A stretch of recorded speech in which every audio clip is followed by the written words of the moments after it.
Halo, selamat malam pemirsa TVRI dimanapun Anda berada. Konflik bersenjata di Papua yang telah berlangsung lama telah banyak menumpahkan darah baik dari warga sipil, aparat keamanan maupun anggota kelompok separatis teroris atau kelompok kriminal bersenjata. Terakhir satu persatu prajurit gugur diserang. Aksi penyanderaan terhadap pilot Susi Air dan juga petugas BTS Kominfo ini mendapatkan perhatian secara khusus oleh pihak berwenang untuk kembali bersiaga terhadap gerombolan pengacau di bumi cendrawasih ini. Dengan terjadinya rentetan tindakan biadab oleh kelompok separatis teroris, apakah ini adalah alarm tanda bahaya untuk bertindak secara tegas? Akankah status dari siaga tempur cukup untuk memberantas kelompok separatis teroris ini? Dan strategi khusus seperti apa yang tentunya harus kita siapkan untuk menghadapi kelompok separatis teroris ini? Kita akan bahas dalam dialog Indonesia Bicara edisi kali ini bersama saya Ardianto Wijaya dengan judul strategi khusus menghadapi kelompok kriminal bersenjata atau kelompok teroris, kelompok separatis teroris Papua. Dan tentunya di malam hari ini kita akan bergabung bersama dengan sejumlah narasumber yang tentunya sudah hadir secara daring. Brigjen Pol Ramdhani Hidayat, Wakapolda Papua. Pak Ramdhani, selamat malam, salam sehat Pak. Selamat malam, Assalamualaikum Mas ya. Waalaikumsalam, terima kasih. Pak. Ya, terima kasih sudah bergabung malam hari ini di tengah kesibukan Pak Ramdhani, Pak Theo Fransus Litaai, tenaga ahli deputi 5 KSP. Pak Theo, selamat malam. Selamat malam, Mas Jaya. Selamat malam, Pak Ramdhani. Selamat malam, Mas Ridwan. Baik, terima kasih Pak Theo sudah bergabung malam hari ini. Dan juga Mas Ridwan Habib, pengamat terorisme. Mas Ridwan, selamat malam, salam sehat. Selamat malam Mas Jaya, selamat malam para narasumber. Baik, nanti kita akan mencoba mengundang juga dari Komisi 1 DPR RI, Bang Yan Mandenas, tentunya nanti kita akan tersambung dengan beliau. Dan sebelum kita akan berbincang mengenai tema kita, strategi khusus menghadapi kelompok separatis teroris Papua, kita akan simak terlebih dahulu, saudara, pernyataan dari Presiden Joko Widodo yang menyampaikan bahwasanya kendala TNI Polri dalam menghadapi kelompok kriminal bersenjata di Papua. Berikut ini. Kalau kita melihat di lapangan, situasi lapangan itu tidak semudah yang kita bayangkan kalau kita hidup di Jakarta. Saya kenduga 2 kali, ke Wamena nggak tahu 4 atau 5 kali. Jadi medannya itu betul-betul medan yang sangat sulit. Hutan belantara, sangat dingin, jurangnya dalamnya beratus-ratus meter. Kalau belum ke sana belum bisa membayangkan. Padahal yang namanya KKB itu menguasai lapangannya. Bukan berarti kita pesimis enggak, tapi memang medannya seperti itu. Tapi kan juga kemarin yang Sandra sudah ada juga yang sudah bisa diamankan kembali. Jadi medannya kalau Bapak Ibu ke sana baru ngerti betul betapa medannya sangat berat sekali. Bagaimana tadi secara jelas Presiden Jokowi menyampaikan bahwasanya terdapat kendala dari TNI dan juga Polri dalam menghadapi kelompok kriminal bersenjata atau KKB di Papua. Medan yang sangat sulit, hutan belantara, sangat dingin, jurangnya juga dalam. KKB ini mampu menguasai lapangan atau medan yang seperti itu. Nanti kita akan bahas seperti apa strategi khusus yang tentunya akan kita lakukan atau pihak petugas lakukan dalam hal ini prajurit keamanan di Papua. Tapi sebelum itu saya akan update terlebih dahulu Pak Brigjen Pol Ramdhani terkait dengan 21 orang yang ditangkap diduga bagian dari KKB di Yahukimo serta update terkini terkait dengan 4 kondisi dari petugas BTS yang kemarin juga sempat dilepaskan dan saat ini menjalani perawatan di RSUD. Pak Ramdhani. Terima kasih Mas Jaya. Jadi kami sampaikan bahwa update terkini bahwa memang benar kemarin di Yahukimo telah diamankan 21 masyarakat yang simpatisan ke KKB dan kita lagi melaksanakan investigasi secara mendalam kelompok-kelompok mana yang berperan. Memang sebelumnya juga kita sudah amankan dan pernah melaksanakan tindak kejahatan, yaitu penyerangan sampai melaksanakan pembunuhan. Itu sebanyak 4 orang sudah kita amankan. Baik. Yang kemarin 21, sekarang pendalaman terus. Ini masuk kelompok mana akan kita pilah-pilah. Yang jelas bagi masyarakat yang kita tangkap kemarin, kalau memang tidak terlibat pasti akan kita lepaskan. Kemudian update berkaitan dengan situasi Pegunungan Bintang, yaitu khususnya Obab, distrik Obab, memang beberapa waktu yang lalu telah disekap, kemudian dianiaya. Kemudian alhamdulillah kemarin juga sudah dilepas oleh kelompok mereka, yaitu kelompok dari Pegunungan Bintang yang dipimpin langsung oleh Bapak Wakil Bupati menuju ke sana, dan alhamdulillah sudah aman. Walaupun mungkin ada yang luka, langsung kita rawat, kemudian kita investigasi terus, kemudian kita laksanakan trauma healing. Begitu, Bapak. Baik, Pak Wakapolda, ini bisa dijelaskan terkait dengan proses negosiasi. Seperti yang kita ketahui bahwasanya memang kemarin KKB sempat meminta tebusan sebesar 500 juta rupiah. Pendekatan seperti apa yang dilakukan oleh Wakil Bupati secara langsung pada tokoh agama, kepada tokoh masyarakat sekitar begitu, untuk bisa membebaskan para petugas BTS yang sempat kita ketahui bahwasanya informasi ada 6, kemudian dilepaskan 2 dan berlanjut 4 ini. Proses negosiasi seperti apa? Pendekatan seperti apa yang dilakukan, Pak? Kami sampaikan kronologisnya dulu, Mas. Jadi bahwa pekerja IBS ini, BTS, sejak tanggal 12 Mei 2023 hingga tanggal 15 Mei 2023, jadi berlangsung selama 4 hari. Hari pertama memang dilepas 2 orang, yaitu manajer info yang dari Pegunungan Bintang, kemudian sama 1 korban dalam keadaan luka. Dibawa kembali, kemudian langsung kita rawat. Kemudian dari situ kita dapat informasi bahwa ada kejadian, baru dilaporkan ada kejadian. Karena ada lapor kejadian, langsung oleh Kapolres melaksanakan, kita perintahkan Kapolres, Bapak Kapolda juga merintahkan Kapolres untuk melaksanakan rapat internal jajaran TNI Polri dan Pemda dalam rangka upaya-upaya pembebasan mereka. Kemudian kita juga koordinasi, karena kita juga ada Satgas Damai Karten dan Amanusa, kita koordinasikan untuk memperkuat wilayah sana, termasuk dengan TNI. Jadi kita perkuat sana, kemudian kita koordinasikan langkah-langkah, kita laksanakan langkah-langkah preventif. Baik. Dari situ juga disampaikan bahwa mereka minta dari KKB minta 500 juta. Kemudian dipimpin oleh Wakil Bupati berikutnya berangkat sana, yaitu tanggal 15 Mei, akhirnya semua bisa dibebaskan. Termasuk yang luka, kemudian langsung dirawat di Rumah Sakit Oksibil Pegunungan Bintang. Seperti itu, Mas. Baik, artinya berbagai upaya dilakukan oleh pemerintah daerah begitu, salah satunya Wakil Bupati duga untuk bisa berkomunikasi secara langsung dengan pendekatan terhadap tokoh agama dan juga tokoh masyarakat sekitar begitu ya Pak Ramdhani. Saya akan ke Mas Ridwan, sebelum saya akan ke Pak Theo. Mas Ridwan, ini terulang kembali, artinya yang beberapa rentetan setelah kemarin sempat terjadi gugurnya para prajurit kita hingga pada akhirnya menarik perhatian ketika proses penyelamatan sandera pilot Susi Air, dan kemudian yang terakhir juga menarik perhatian adalah terkait dengan penyanderaan 6 petugas BTS Kominfo. Apa yang seharusnya dibenari dari proses operasi yang saat ini kita lakukan ini, Mas Ridwan?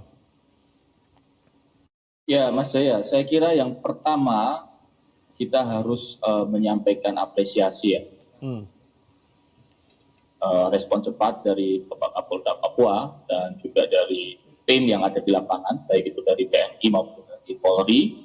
Saya kira itu satu hal yang harus kita apresiasi. Ya. Karena bagaimanapun juga itu adalah warga negara kita, warga Indonesia, yang harus kita selamatkan dimanapun dia berada.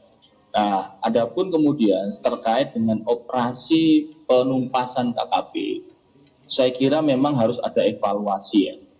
Pertanyaannya, apakah penegakan hukum, pendekatan persuasif, pendekatan humanis yang selama ini kita lakukan itu berhasil menyadarkan KKB, atau sebaliknya justru membuat mereka besar kepala, membuat mereka berkali-kali melakukan kejahatan yang kejam, ya, membunuh adik-adik prajurit kita, menembaki tukang ojek, menembaki sekolah, merampok, menyandra pegawai BUMN, membunuh pegawai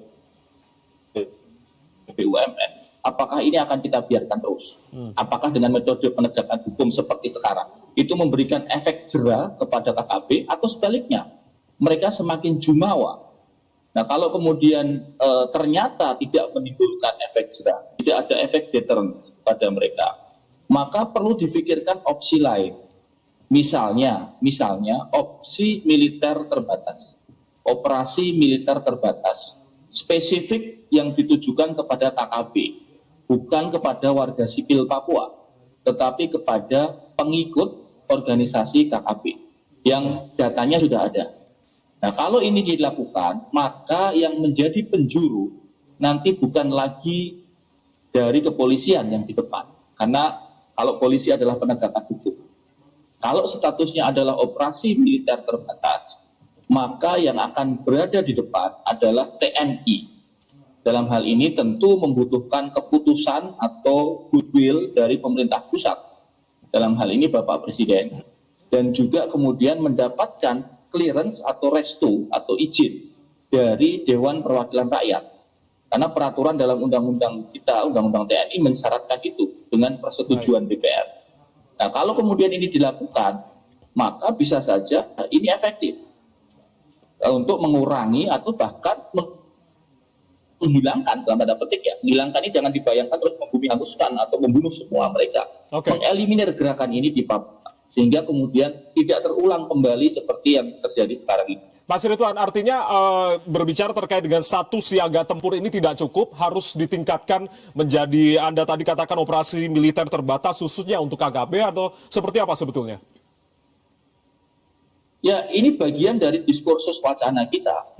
Teman-teman yang meneliti tentang strategi kontrateror, teman-teman yang meneliti tentang pertempuran militer, tentu concern benar dan bertanya-tanya, kenapa KKB ini tidak bisa kita eliminir ataupun kita batasi geraknya walaupun bertahun-tahun sudah beroperasi di sana. Tadi Bapak Presiden menyatakan bahwa vegetasinya adalah vegetasi yang susah, vegetasi dalam, jurang, kemudian cuaca dingin. Dengan demikian maka sebaiknya memang dilakukan operasi militer terbatas. Karena yang akan di depan adalah teman-teman TNI, terutama dari komando, pasukan khusus, Denjaka, Koopsus, Kopasgat, yang memang memiliki kualifikasi tempur dan dilatih khusus untuk itu, vegetasi yang sulit, vegetasi yang dalam, cuaca yang dingin, untuk melakukan operasi-operasi penangkapan terhadap KKB itu.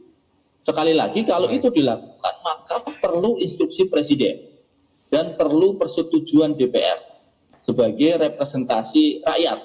Nah, nanti kan diskursusnya adalah apakah masyarakat sipil, misalnya teman-teman LSM, menolak atau tidak. Rata-rata mereka concern pada keselamatan warga sipil Papua. Kalau bisa dipastikan bahwa operasi militer terbatas hanya menyasar pada KKB, maka yang terjadi adalah justru itu melindungi hak sipil warga Papua. Secara hak asasi manusia, ini justru malah melindungi mereka. Logikanya jangan dibalik-balik. Ya, logika jangan dibalik-balik, artinya operasi militer terbatas ini hanya khusus kepada kelompok kriminal bersenjata atau kelompok separatis teroris. Saya akan langsung tanyakan ke Pak Theo. Pak Theo, artinya apa yang tadi sudah diungkapkan oleh Pak Ramdhani, kronologisnya akhir-akhir ini, dan juga Mas Ridwan, memang harusnya operasi penumpasan terhadap KKB ini dievaluasi. Tadi Mas Ridwan menyatakan harus ada operasi militer terbatas khusus untuk KKB, yang ini juga butuh persetujuan Presiden dan juga DPR. Menurut Istana, seperti apa Pak Theo? Terima kasih Mas Jaya. Saya kira yang disampaikan oleh Pak Ramdhani dan Mas Ridwan itu menggambarkan bahwa pembangunan kesejahteraan yang dilaksanakan oleh pemerintah itu harus berjalan paralel dengan penegakan hukum, terutama di wilayah-wilayah yang di mana terjadi banyak insiden kekerasan semacam ini. Nah, bahwa metodenya menggunakan tadi dalam bahasanya Mas Ridwan misalnya mengusulkan adanya operasi terbatas, saya kira itu adalah metode yang dipilih. Tapi pada dasarnya adalah bahwa saat ini kita melihat pengaruh positif dari pembangunan kesejahteraan sebenarnya sangat nyata, ya, karena peningkatan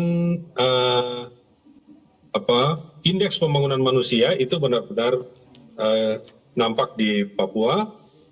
Dan pada saat yang sama dengan kasus-kasus yang terjadi, pemerintah memang ditunggu untuk melakukan langkah-langkah yang semakin tegas untuk melindungi masyarakat. Karena kalau kita lihat dalam aksi-aksi yang dilakukan oleh KKB ini kan menyasarnya bukan lagi menyasar sasaran militer, tetapi juga menyasar sasaran sipil. Ya, warga sipil. Dampaknya luar biasa, Pak. Iya, sipil. Dampaknya luar biasa. Kita bisa lihat di Oksibil kemarin, itu pembangunan menara BTS terhambat, ya. Padahal ini kan sangat dibutuhkan untuk menembus isolasi Papua yang bergunung-gunung dan penuh dengan wilayah isolasi terpencil. Baik. Kemudian kita lihat di Nduga, dengan disandranya pilot, maka banyak perusahaan penerbangan yang selama ini setiap hari mengantar kebutuhan pokok kepada masyarakat itu menjadi takut dan mereka berhenti melakukan kegiatan penerbangan. Apa dampaknya? Dampaknya adalah kemudian terjadi krisis yang baru, misalnya kekurangan makanan dan lain-lain.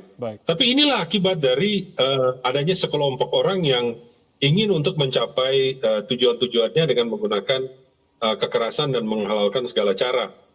Nah, kunci dalam penanganan masalah keamanan di Papua tadi menyambut apa yang disampaikan oleh Pak Ridwan dan Pak Ramdhani tadi, maka memang adalah untuk meningkatkan koordinasi, komunikasi, dan keterpaduan dari para pemangku kepentingan yang ada di lapangan. Karena tentunya penanganan ini tidak bisa satu pihak saja atau satu instansi saja, tetapi dia butuh keterpaduan.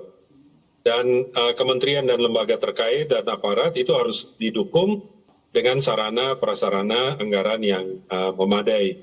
Dua hal ini, Pak, yang Mas Jaya, yang akan terus ditingkatkan dan akan menjadi prioritas bagi Bapak Presiden. Baik. Demikian, Mas. Ya, nanti saya akan tanyakan bagaimana tentunya pemerintah tentunya setuju dengan apa yang sudah tadi kita diskusikan di segmen awal, bahwasanya memang pembangunan ekonomi saat ini masih terus berjalan di Papua sambil juga memberikan efek jera secara tegas tadi Mas Ridwan katakan dengan adanya operasi militer terbatas khususnya untuk kelompok separatis teroris atau kelompok kriminal bersenjata KKB. Saya masih akan berbincang usai jeda. Kita tentu baik. Tapi saya akan ke Pak Ramdhani terlebih dahulu. Pak Ramdhani, artinya ini bagaimana sebetulnya di lapangan yang tentunya para prajurit bekerja antara TNI dan juga Polri, koordinasi dan komunikasi penanganan KKB di lapangan, Pak Ramdhani. Terima kasih, Mas. Jadi di kita ini ada kegiatan yaitu operasi Damai Karten. Ya. Itu langsung operasi terpusat. Itu juga di dalamnya ada Satgas dari TNI. Di Polda sendiri ada operasi Rasaka Karten. Kalau dulu Bimas Noken, sekarang Rasaka Karten. Yaitu yang berupa preventif dan preemptifnya sendiri. Untuk meningkatkan pendidikan dan kesejahteraan masyarakat Papua. Kemudian kita juga ada kemarin karena penyanderaan ada BKO penambahan yaitu Amanusa. Semuanya dikoordinir dan langsung dipantau dari Mabes, baik itu dari Polri maupun TNI-nya sendiri. Jadi tidak ada pergerakan masing-masing, semua dikoordinir. Jadi tingkat koordinasinya sudah sangat bagus, termasuk dengan Pemda baik tingkat provinsi maupun tingkat daerah. Itu kita koordinasikan. Kemudian dari situ kita laksanakan kegiatan untuk yang melaksanakan penindakan-penindakan, gakum, kemudian yang preventif maupun preemptif kita laksanakan bersamaan. Itu yang kita koordinasikan dan sudah kita laksanakan sampai saat ini, masih. Baik, Pak Ramdhani, artinya ini kan status dari siaga tempur ini kan masih berlaku begitu, tapi juga operasi saat ini masih terus berjalan. Artinya untuk bisa memastikan operasi berjalan, tapi ketika keselamatan dari warga sipil juga harus terus diperhatikan. Ini bagaimana tentunya untuk bisa menjawab tantangan ini? Pak Ramdhani, bisa mendengar suara kami? Baik. Kita masih akan mencoba menghubungi kembali, tapi kita akan jeda terlebih dahulu. Ya, Pak Ramdhani, kita akan jeda terlebih dahulu. Usai jeda kita akan kembali masih bersama dengan Wakapolda Papua, Pak Brigjen Pol Ramdhani Hidayat, Pak Theo Fransus Litaai, tenaga ahli Deputi 5 KSP, dan juga Pak Ridwan Habib, pengamat terorisme. Usai jeda kami akan kembali. Tetap bersama kami. Malam hari ini kita masih membahas terkait dengan strategi khusus menghadapi kelompok kriminal bersenjata KKB Papua. Masih bersama dengan Pak Wakapolda Papua dari tenaga ahli Deputi 5 KSP, Pak Theo, dan juga Mas Ridwan Habib, pengamat terorisme. Saya kembali akan ke Mas Ridwan, sebelum kembali saya akan ke Pak Theo dan juga Pak Ramdhani. Mas Ridwan, ini berbicara terkait dengan apa yang tadi Anda usulkan, butuh tindakan tegas, butuh evaluasi terkait dengan operasi penumpasan dari KKB ini. Operasi militer terbatas khususnya untuk KKB ini, apa yang harus disiapkan? Perlukah pergeseran status dari kelompok separatis bersenjata yang saat ini 2 tahun lalu Pak Menkominfo mengatakan bahwasanya penyebutannya tidak KKB lagi, tapi juga pemerintah menyebutnya sebagai kelompok separatis bersenjata. Perlukah nomenklatur status ini diubah atau seperti apa untuk operasi militer terbatas ini, Mas Ridwan? Ya, saya kira memang penyebutan apakah ini KST atau KKB itu penting untuk dirumuskan. Tapi yang jauh lebih penting adalah kita perlu menentukan apakah model penyelesaiannya menggunakan seperti sekarang, yakni penegakan hukum. Mereka dianggap sebagai kriminal, dengan demikian rekan-rekan dari Polri yang akan berada di depan. Dengan bantuan dari TNI. Ataukah mereka sudah dinilai sebagai insurgensi atau pemberontakan, sehingga kemudian yang di depan nantinya menjadi TNI. Ini yang disebut dengan operasi militer terbatas. Operasi militer terbatas ini kalau mau kita ambil benchmarknya, itu ya benchmark Aceh. Gerakan Aceh Merdeka dulu kan dihadapi dengan operasi militer terbatas. Akan tetapi tentu saja kita harus belajar banyak dari pengalaman Aceh. Misalnya soal hak-hak sipil, ya, jangan sampai kemudian salah sasaran dan seterusnya. Apalagi sekarang di era modern ini data database kan makin bagus ya. Sekarang kita bisa tahu, intelijen TNI bisa tahu koordinatnya KKB ada di mana, persenjataan mereka apa saja, dan seterusnya dan seterusnya. Lalu kemudian jika memang pemerintah pusat nanti memutuskan, misalnya kemudian Bapak Presiden memutuskan dengan instruksi Presiden menyatakan Papua sebagai daerah operasi militer terbatas, maka yang di depan adalah TNI. Polri tetap dilibatkan, tetapi sebaliknya sebagai perbantuan. Kalau sekarang kan penegakan hukum Polri yang di depan, TNI-nya membantu. Nah, ini yang dua hal yang sangat berbeda. Lalu kemudian nantinya itu bisa full force.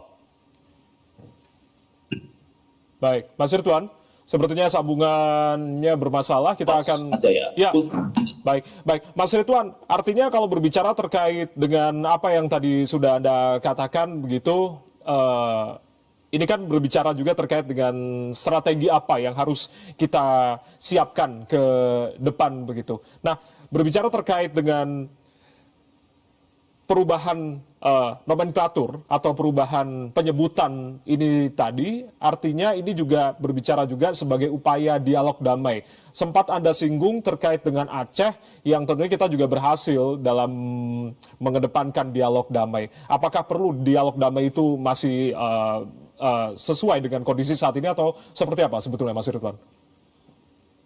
Sekarang kan sudah dilakukan dialog damainya oleh Pak Wakapolda. Mungkin nanti bisa menceritakan Pak Wakapolda kemudian tentang Baik. Suaranya hilang, bagaimana tadi damai kartan Pak terhadap tokoh-tokoh pemuda, penggalangan terhadap tokoh-tokoh pemuda kan sudah dilakukan. Baik, ya. Tetapi apakah ini efektif? Nah, ini kan harus dievaluasi lagi. Apakah KKB-nya menjadi penyerah? Apakah KKB-nya menjadi berhenti? Baik. Apakah KKB-nya menjadi mau mengikuti kita? Kan sebaliknya, mereka menjadi jumawa, keras kepala. Bahkan pilot disandra, bahkan pegawai BTS diserang. Ini kan jumawa, kurang ramah apa polisi kita? Ya. Kurang ramah apa pemerintah pusat memberikan uang dari dana otonomi khusus yang triliunan rupiah ke Papua, membangun Papua demikian rupa sebagaimana tadi diceritakan Pak Teo. Gitu loh, Mas Jaya. Baik, saya akan ke Pak Ramdhani yang berhadapan secara langsung tentunya dengan prajurit. Kurang humanis apa sebetulnya Polri dan juga TNI? Artinya pendekatan defensif saat ini sudah dilakukan begitu. Tapi apa sebetulnya Pak yang harus dibutuhkan begitu untuk bisa menghadapi strategi khusus dengan medan yang sangat luar biasa seperti yang Pak Presiden Jokowi singgung begitu. Apa yang harusnya strategi khusus seperti apa untuk bisa menghadapi KKB yang tentunya berulang-ulang aksi biadab ini dilakukan kepada warga sipil dan juga para prajurit kita ini, Pak Ramdhani? Terima kasih. Sebenarnya kalau dilihat banyak yang bilang bahwa banyak masyarakat yang membantu. Tapi itu menurut kami itu bukan masyarakat, tapi simpatisan. Itu pun karena ancaman. Beberapa waktu yang lalu saja anak kepala suku itu juga dibunuh sama Egyanus Kogoya. Jadi banyak daerah-daerah, ini kan Papua itu tidak berapa kali Pulau Jawa masalahnya. Contoh Duga itu luasnya 3 kali Jakarta. Kalau Jakarta kan bentuknya flat. Ini kan beda. Di sini di Duga itu minimal 200 ketinggiannya 2000 feet. Kami pernah sebulan yang lalu sampai sana itu suhunya sampai bisa -2 derajat. Anggota kami TNI Polri juga berupaya untuk menghadapi itu. Kemudian penyebaran penduduk di distrik-distrik itu kan banyak. Dulu memang ada untuk pesawat-pesawat perintis, untuk misionaris. Dan itu sangat jauh-jauh semua. Jadi kita sudah sampaikan dan kita upayakan bahwa tiap distrik atau tiap ada suatu kegiatan masyarakat atau ya distrik lah, ada dermaga, ada bandaranya, kita upayakan harus ada pos keamanan TNI Polri di situ, karena ada juga puskesmas tapi tidak ada TNI Polri-nya. Itu akhirnya masyarakat merasa terancam semua, termasuk sekarang kan kita fenomena ini banyak anak-anak muda, banyak anak-anak kecil juga ikut. Kenapa? Figur yang dicari, mereka ketemunya KKB terus. Tidak pernah ketemu TNI Polri. Jadi paham seperti itu yang disampaikan. Ini yang kita upayakan, yaitu baik kita nggak bisa masuk langsung di tengah. Kita masuk, strategi kita main dari pinggir sampai masuk ke dalam. Penguatan pos kita sampaikan. Tapi aparat kita TNI Polri yang ada di sini kan terbatas juga. Kemudian peralatan-peralatan yang kita punya TNI Polri yang ada di sini, organik sini juga terbatas. Kita sudah mengajukan, kita bersyukur sekarang nanti ada DUB pengembangan di Papua, baik itu provinsi, Poldanya, mungkin juga termasuk TNI-nya. Mudah-mudahan semua akan menutup pergerakan mereka. Terima kasih. Baik, itu cerita langsung dari Pak Wakapolda Papua. Mungkin akan ditanggapi oleh Pak Teo bagaimana tentunya istana, pemerintah komitmen tentunya. Karena yang dikhawatirkan ini adalah simpatisan-simpatisan ini tadi. Berdasarkan cerita dari Mas Ridwan dan juga Pak Ramdhani. Belum lagi kita menghadapi juga terkait dengan oknum dari TNI Polri yang tentunya kemarin juga sempat menyelundupkan senjata, amunisi. Ini yang juga menjadi PR untuk kita juga tentunya. Dan juga komitmen dari Panglima serta Kapolri untuk bisa menuntaskan para oknum ini. Pak Teo, tanggapan Anda? Iya, Mas Jaya. Jadi komitmen pemerintah dalam memberikan dukungan untuk pelaksanaan mobilisasi dan operasional dari TNI Polri di Papua dapat berjalan dengan lancar. Kita tahu bahwa Papua ini adalah wilayah yang sangat luas, ya. Papua ini lebih besar dari negara Jerman, lebih luas dari negara Jepang. Kabupaten Duga itu sendiri dia lebih besar dari provinsi Yogyakarta misalnya, dengan jumlah penduduk hanya sekitar 1/10 dari penduduk Jogja. Oleh karena itu, dengan kondisi geografis bergunung-gunung dan hutan yang lebat, maka tentu perlu strategi khususnya dalam mobilisasi dan dalam penggalangan sumber daya. Jadi saya kira ini akan menjadi perhatian utama dari pemerintah juga dalam mengatasi atau mendukung pelaksanaan pengamanan di wilayah Kabupaten Duga yang tadi telah disampaikan oleh Pak Wakapolda, ya, ada berbagai titik elevasi yang sangat tinggi dan cuaca yang sangat dingin, ekstrim suhunya, sehingga saya kira ini butuh banyak dukungan kepada personil kita yang sedang melayani di sana. Kehadiran dari TNI Polri sebenarnya tadi disampaikan ilustrasinya oleh Pak Ramdhani, itu menggambarkan bahwa kalau tak kenal maka tak sayang. Ya. Jadi perlu lebih sering hadir, kita harus mendukung supaya melalui daerah otonomi baru ini kehadiran akan semakin nyata dan semakin dapat dirasakan oleh masyarakat, Mas Jaya. Saya kira ini penting sekali tadi yang disampaikan oleh beliau. Baik, saya akan ke Mas Ridwan kembali. Mas Ridwan, itu tadi potret di lapangan begitu. Prajurit kita bersama dengan Pak Wakapolda Papua. Artinya ini kan butuh juga, Pak Teo tadi katakan, sebetulnya selain juga pendekatan humanis, butuh juga sebetulnya kehadiran dari TNI Polri kepada masyarakat. Tadi Pak Wakapolda mengatakan kita sebetulnya masuknya ini dari pinggir terlebih dahulu, sehingga pada akhirnya masuk ke dalam mendekati masyarakat. Artinya simpatisan ini pendekatan humanis masih terus dilakukan. Nah, ketika memang Anda tadi menyarankan operasi militer terbatas khusus untuk KKB, begitu.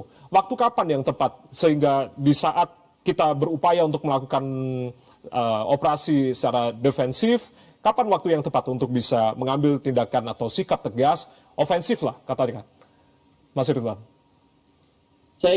Saya kira dengan melihat perkembangan KKB hari ini, tidak bisa berlama-lama ya. Mereka ini secara aktif melakukan propaganda di media sosial. Si Sebi Sambom misalnya yang mengaku sebagai juru bicara itu, secara aktif menyebarkan berita-berita yang mungkin hoax ya dari Papua, termasuk kemarin soal penembakan TNI gitu kan, adik-adik kita yang meninggal dunia gugur 4 orang, diberitakan 29 orang dan seterusnya. Banyak sekali hoax-hoax yang ditebarkan, dan kalau ini dibiarkan terus, maka yang terjadi adalah simpati dari masyarakat asli Papua bergeser ke mereka. Gitu. Dan kalau itu terjadi, wah ini bencana buat kita. Maka kita beradu cepat, saya kira. Nah, ini ada Mas Teo, nanti biasanya di KSP ada Mbak Dani, ada Pak Muldoko juga mantan Panglima TNI. Tentu saja bisa mencari formula yang paling tepat. Apakah namanya operasi militer terbatas, operasi militer khusus, atau yang lain, yang kemudian solusinya adalah kepada KKB-nya. Tindakan-tindakan persuasif yang sudah dilakukan oleh Kapolda Papua, oleh tim Polri itu terus dilakukan dan memang menyasar bukan kepada KKB, menyasar kepada masyarakat supaya masyarakat tidak mendukung KKB-nya. Nah itu terus berjalan oleh Polri, berjalan oleh komunitas intelijen. Tetapi secara taktikal tempur, KKB-nya diserang. Siapa yang menyerang? TNI, pasukan khusus TNI dengan instruksi Presiden dan persetujuan DPR. Jadi masyarakatnya dilindungi, dijauhkan dari mereka, penyakitnya dibunuh dalam tanda petik, dieliminir gitu ya, ditangkap. Kalau mereka melawan ya mau apa boleh buat, namanya operasi militer, harus sudah bersiap dengan kemampuan kita. Gitu Mas Jaya. Baik, saya akan minta pendapat. Artinya Pak Theo, sesuai dengan saran kalau tadi rekomendasi dari Mas Ridwan begitu. Nah, bagaimana tanggapan dari pemerintah sendiri, Pak, untuk segera melakukan gitu, karena ini beradu cepat sehingga dibutuhkan formula yang cepat juga untuk bisa strategi khusus untuk bisa menghadapi KKB Papua agar simpati masyarakat Papua tidak bergeser justru ke kelompok separatis ini, Pak Theo. Jadi pemerintah melakukan dua pendekatan tadi juga sudah disampaikan oleh Pak Wakapolda, bahwa di satu sisi melakukan pendekatan humanis kepada masyarakat ya secara umum, kemudian di sisi yang lain melakukan penindakan secara tegas.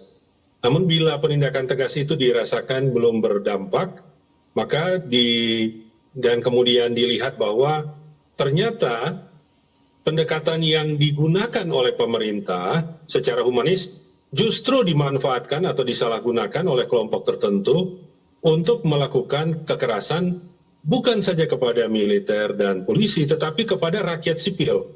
Nah, ini sangat berbahaya. Oleh karena itu, langkah-langkah tegas yang nanti akan diambil pemerintah tentunya dimaksudkan untuk melindungi seluruh tumpah darah rakyat Indonesia. Kita harus ingat bahwa masyarakat orang asli Papua itu adalah warga negara Indonesia, rakyat Indonesia yang perlu dilindungi. Nah, ini orang asli Papua juga dijadikan sebagai sasaran. Ini nggak benar.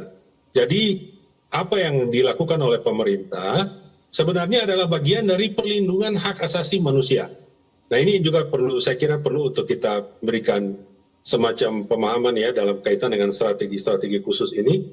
Jangan sampai kemudian pada waktu ada langkah tegas lalu kemudian dianggap melanggar hak asasi manusia atau menyebabkan personil alat negara menjadi ragu-ragu bertindak karena takut dituduh untuk melanggar HAM. Saya kira ini yang harus kita pahami sejak awal, bahwa pemerintah melakukan berbagai pendekatan, baik pendekatan yang sifatnya soft approach maupun yang hard approach. Jadi pendekatan yang hard ini tentu adalah yang dilakukan untuk kelompok yang memang justru memanfaatkan pendekatan yang soft approach itu justru digunakan untuk melanggar hukum. Nah, jadi ini bukan karena situasinya sudah lebih dari pelanggaran hukum, ya. Jadi saya kira kita sudah berhadapan dengan satu jaringan yang bisa kita sebut sebagai jaringan separatis Papua. Jadi dia bukan hanya dalam kaitan dengan kegiatan pelanggaran hukum biasa. Ya, karena sebagaimana kita ketahui seharusnya penerbangan sipil ya itu ada konvensi internasionalnya, Pak, untuk dilindungi oleh semua pihak, ya, termasuk pihak yang merasa dia adalah bagian dari satu konflik politik misalnya. Tetapi kalau sampai diserang kemudian menimbulkan ancaman kepada penerbangan sipil, maka pemerintah memang harus bertindak tegas. Dan saya kira tidak bisa disalahkan bila pemerintah mengambil langkah-langkah yang tegas, tentu secara terukur dan sangat terbatas. Saya kira ini perlu untuk menjadi pemahaman kita bersama, dan itu adalah juga bagian dari perlindungan hak asasi manusia. Baik, Pak Theo, usai jeda saya akan tanyakan ke Pak Ramdhani, sebetulnya apa kendala utama begitu untuk pengamanan Papua dari teror kelompok separatis bersenjata atau kelompok kriminal bersenjata ini? Karena berdasarkan Pak Theo tadi katakan, sebenarnya pendekatan humanis, pendekatan defensif sudah kita lakukan, tapi justru malah disalahgunakan begitu. Nah, itu yang tentunya menjadi PR ke depan. Usai jeda saya akan tanyakan ke Pak Wakapolda Papua. Tetap bersama kami di Dialog Indonesia Bicara TVRI. Kami kembali saat lagi. Kita ada di segmen terakhir, Dialog Indonesia Bicara, membahas terkait dengan strategi khusus menghadapi kelompok separatis teroris Papua atau kelompok kriminal bersenjata KKB Papua. Masih bersama dengan Brigjen Pol Ramdhani Hidayat, Wakapolda Papua, dan Pak Theo Fransus Litaai, tenaga ahli Deputi 5 KSP, serta Mas Ridwan Habib, pengamat teroris. Saya akan ke Pak Wakapolda kembali. Pak Wakapolda, artinya ini kan apa sebetulnya kendala utama dalam menghadapi pengamanan Papua, tentunya dari aksi kejam atau aksi biadab para kelompok kriminal bersenjata ini tentunya. Karena tadi Pak Theo mengatakan bahwasanya memang ketika memang pendekatan humanis, pendekatan defensif sudah dilakukan, tapi justru ini malah disalahgunakan, begitu. Pak Wakapolda. Terima kasih Mas. Ya. Jadi kendala yang dihadapi, kita tahu sendiri bahwa juga Bapak Presiden sudah menyampaikan. Pak Presiden kesini itu sudah puluhan kali, dan kemarin sudah disampaikan kendalanya. Salah satu kendalanya kan luas wilayah Papua ini. Luas wilayah Papua, kemudian kontur, pegunungan, lembah, ngarai, dan lain-lain, termasuk cuacanya berubah drastis. Kemudian itu yang menyebabkan kendala utama dalam penindakan khususnya kelompok KKB ini. Sedang mereka pasti lebih menguasai karena mereka juga lahir di sana. Ya. Tidak ada kok KKB sama Duga terus turun ke Jayapura, merusak Jayapura, nggak ada. Dia hanya di situ saja. Termasuk ya kalau ada di Kerom kemudian masuk ke sana, dia nggak berani. Karena itu bukan wilayahnya, dan dia tidak tahu masalah itu. Ya. Berkaitan dengan luasnya wilayah, maka kalau terjadi sesuatu, maka kita penanganan TKP atau datang ke tempat tersebut juga mengalami kendala. Kendalanya apa? Di Papua ini kan adatnya sangat kuat, dan kita sangat menghargai adat itu. Contoh, hari Minggu, hari-hari besar agama, itu tidak boleh ada pesawat yang melintas, tidak boleh ada pesawat yang terbang, khususnya di daerah-daerah, distrik-distrik. Jadi itu sudah memperlambat kita melaksanakan suatu penindakan. TNI Polri itu yang akan menghambat. Kemudian berikutnya lagi persebaran jumlah penduduk. Bahwa diketahui kalau di wilayah luar Papua, desa itu besar sekali. Di sini 5-6 hone itu bisa dibilang itu desa. Dan kalau dipantau di atas mungkin belum tentu ada kelihatan. Karena hanya 5-6 desa. Nah, itu yang persebaran penduduk jauh-jauh semua, dan mereka sudah tahu ini tanah ulayat saya dan tidak boleh orang lain melintasi dan lain-lain. Itu yang juga menjadi kendala. Kemudian berikutnya saya yakin ini sudah klise lah. Terbatasnya personil. Kita mohon maaf, anggota TNI Polri yang khusus organik ibaratnya sudah sebar habis. Sebar habis di tempat-tempat yang sudah ditentukan oleh para pimpinannya, para komandannya. Untuk apa? Untuk mengamankan Papua, untuk melayani masyarakat Papua. Ya. Jadi ibaratnya sudah sebar habis. Datang di sini hanya untuk istirahat seminggu, 2 minggu, bergantian berangkat lagi. Seperti itu terus. Itu yang pasukan-pasukan yang ada di sini TNI Polri. Kemudian masih klise juga, ya terbatasnya peralatan transportasi. Ya, pendapatan paling besar di Papua ini transportasi. Di transportasi itu sangat berat. Kita alhamdulillah anggaran didukung. Ya. Tapi di sisi satu lain, kalau ada kontingensi itu yang memang kita sudah menyampaikan, dan alhamdulillah kita pasti didukung. Kontingensi kan tidak hanya berupa anggaran saja, tapi kita butuh personilnya. Personilnya apakah bisa langsung datang?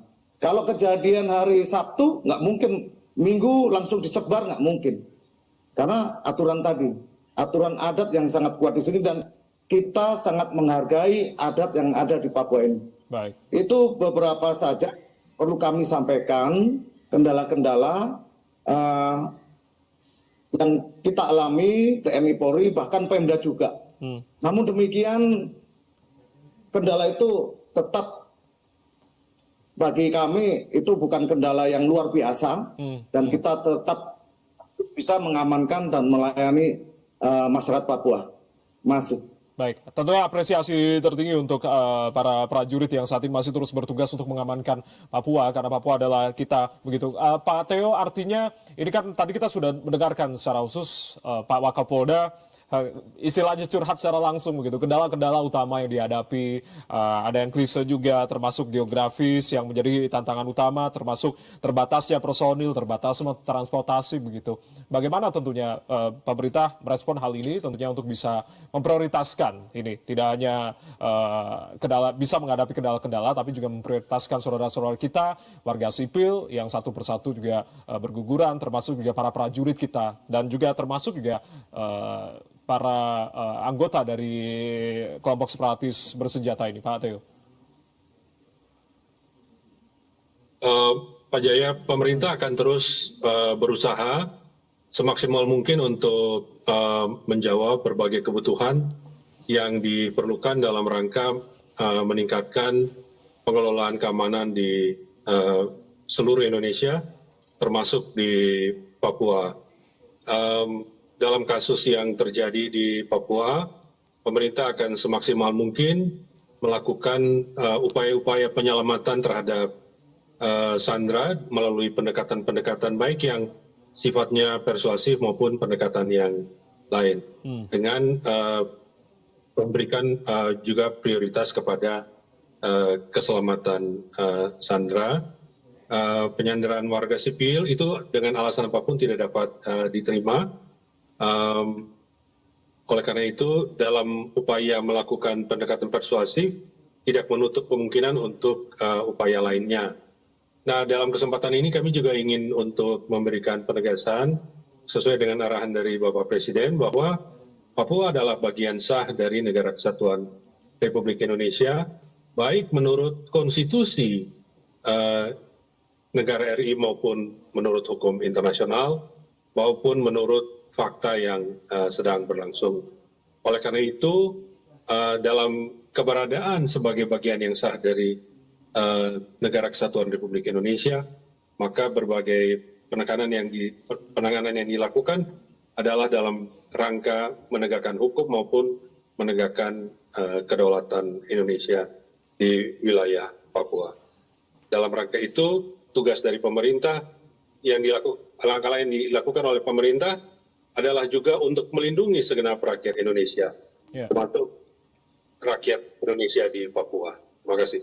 Baik, terakhir saya akan ke Mas Ridwan. Mas Ridwan, apa yang tentunya saat ini mendesak untuk sama-sama kita perhatikan bersama, karena berbicara terkait dengan keamanan Papua tidak hanya tugas dari TNI dan Polri, tapi tugas kita bersama. Tidak hanya tugas dari pemerintah, TNI, Polri, tapi tugas kita bersama, karena Papua adalah kita, dan tentunya Papua adalah Indonesia begitu. Keselamatan dari para warga sipil, rakyat Papua, dan juga tentunya dari prajurit serta dari kelompok kriminal bersenjata sendiri ini juga harus menjadi perhatian kita bersama begitu. Apa saat ini yang tentunya sebagai closing statement yang tentunya harus diperhatikan oleh pemerintah, TNI, Polri, serta kita yang sama-sama bekerja untuk bisa menjaga Papua dari kelompok kriminal bersenjata ini, Mas Ridwan?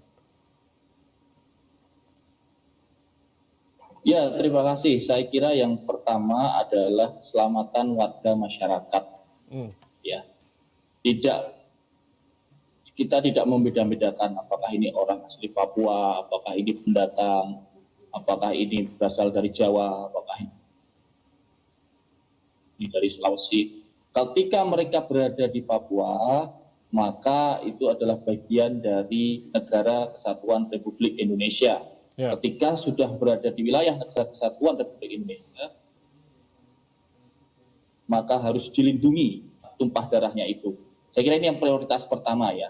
Yang kedua tentu saja kami mengusulkan sebagai akademisi untuk melakukan kajian apakah operasi-operasi yang ada sekarang